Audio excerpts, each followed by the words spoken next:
एक छोटे से गांव में रामलाल नाम का एक किसान रहता था।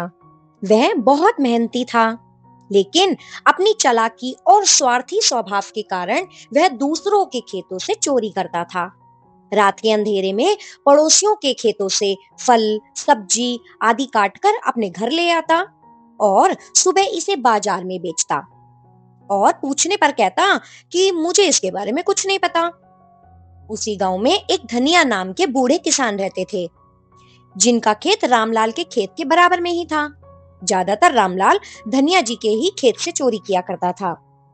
धनिया जी ने कई बार रामलाल को समझाने की कोशिश की कि बेटा, दूसरों के खेतों से चोरी करना गलत है, लेकिन रामलाल ने उनकी बात नहीं मानी और लगातार चोरी करता रहा।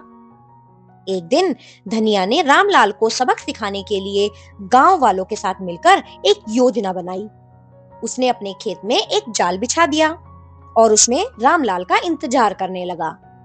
जब रामलाल रात में चोरी करने आया तो वह उस जाल में फंस गया। सुबह होते ही गांव के लोगों ने उसे पकड़ लिया। सबके सामने उसका सच बाहर आया। रामलाल ने सबसे अपनी गलती के लिए माफी मांगी। उसे अपने किए पर बहुत पछतावा था और गांव वालों से उसने वादा किया कि अब वह मेहनत और ईमानदारी से ही अपना जीवन जिएगा।